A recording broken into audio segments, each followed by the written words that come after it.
Yo, what is up, ladies and gents? Ghost here. Welcome back to another video. Today we have a very small update, emphasis on small, update 5.11 that has come out for Battlefield 2042. We're going to be going over the singular change there. There's also been a nerf to the stealth helicopters in the control game mode, and there's been a new map added to control as well. So if that's one of your favorite game modes, I definitely recommend going and taking a look at it again, because it's gotten a fourth map. I think that's, very much needed. I think that the other three maps, Orbital, Reclaimed, and what was the third one, Valparaiso, were getting a little bit stale, so it's really nice to see a fourth map in there. However, before we begin the video, as always, if you guys do enjoy the Battlefield content here on the channel, feel free to hit that subscribe button so you don't miss out on any future videos. As always, your subscribership, is that a word, is always and forevermore very much appreciated.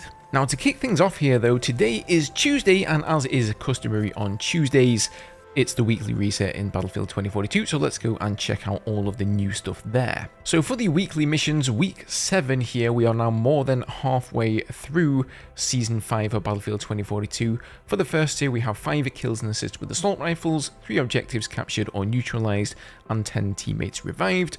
Then moving on to tier 2, we have 15 kills and revives, 500 damage inflicted with grenades, and 12 kills and assists with sniper rifles. And for this one, if you use the new sniper, the XCE bar, that will actually double your mission progression. Then for tier 3, we have 3 rounds won, 15 kills with the BFP 50, headshots count as triple progression there, so that's quite nice, and then 25 combat ribbons earned, and finally for the bonus, you just have to play a couple of rounds. So pretty easy week there all in all. Onto the game modes here, of course we've got Conquest 64 and 128. Then for Breakthrough this week, we have Infantry Breakthrough and Regular Breakthrough, Rush and TDM, of course, as usual. And then in Portal, you've got 2042 All-Out Superiority, which is ground and air superiority sort of combined into one, basically tons of vehicles everywhere.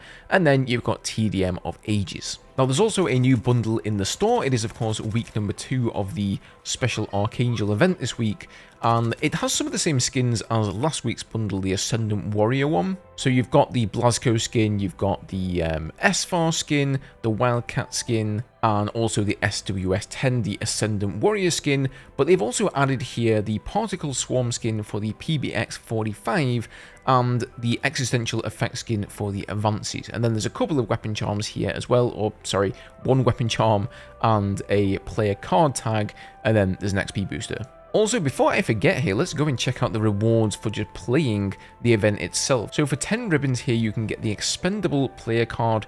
For 30 ribbons, you get the Interneural Falk skin.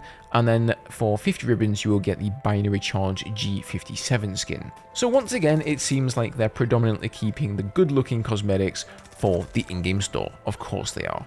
Okay, so as I mentioned, this is actually an update today, update 5.1.1, and this will actually be rolling out via a client-side update. So they previously said this was going to be a hotfix on the server side, which really confused me, because when you see the change, it didn't really make sense how it could be a hotfix, but now they're saying it's a client-side update. That makes a lot more sense, and basically the purpose of this update is to simply correct unintended amounts of sensitivity when aiming down sights in connection to uniform soldier aiming. And I believe this is, they didn't mention it here, but I think it's a controller only thing, because I certainly haven't experienced any problems with uniform soldier aiming myself. I do use it, and I play it on PC with a mouse and keyboard, so I'm almost certain this is, only a controller issue. But when you play today, that should now have been fixed, so feel free to comment down below and let me know if it feels any better. Now, DICE have also gone ahead here and made a very slight nerf to the stealth helicopters, and they say here, following your feedback, stealth helicopters will receive a slight increase in ascension point cost within control once week 2 of Archangel Directive gets underway tomorrow, which is today now. Ascension point cost has been increased from 150 to 170 for stealth helicopters. So this is like a very small nerf in the cost. I think, isn't it like 10 points you get for a kill? So that's only a couple of kills you need to get a stealth helicopter. So if you're a decent player, it's not really going to make much of a difference, but I can understand why they're making this change. They want the stealth helicopters to be coming into action a little bit later in the sort of course of the match. They don't want them to be there when you've got a bunch of flags and maybe people don't have any AAs and stuff like that up. Because you do run into that situation, you know. I've had this happen where I've been able to score 15 kills very, very fast, spawn in a helicopter, and nobody on the enemy team has even gotten enough kills yet to spawn themselves a wildcat. So they literally have no defense against the helicopter at all. And finally here, if you are a fan of Control, you will be happy to know that they have now gone ahead and added Arica Harbour to the map pool. So that is the 4th and final location, it says here, for this time limited event. Now that's cool and all. I think it's nice that they're adding an extra map, but honestly, from what Temporal has told me, and he pretty much is always spot on with his leaks, he thought that this was going to be on Arica Harbour, Reclaimed, Stranded, Breakaway, Valparaiso, and Orbital. Those were the 6 maps that he quoted to me as being available for this game mode. And of course, 4 of those, Reclaimed, Orbital, Arica Harbour, and Valparaiso, were absolutely spot on by him. But he also mentions Breakaway and Stranded. So I am a little bit surprised here to see DICE say that they're only going to add in Arica Harbour and that is going to be the final map, when they've obviously planned at some point that they were going to have it on Stranded and Breakaway, but for whatever reason they decided not to go ahead with those plans.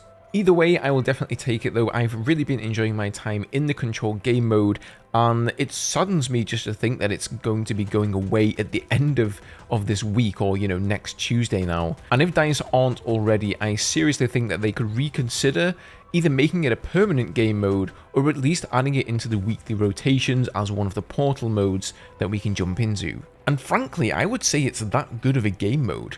I would consider putting it in the next Battlefield game as well. But that is going to do it for this video, guys. As always, if you enjoyed it, leave a like down below and subscribe to the channel. That kind of stuff always helps massively with the algorithm. I should be putting up another video tomorrow or the day after that, so I should talk to you guys again then. But in the meantime, you can always get me on Twitter or Discord, of course.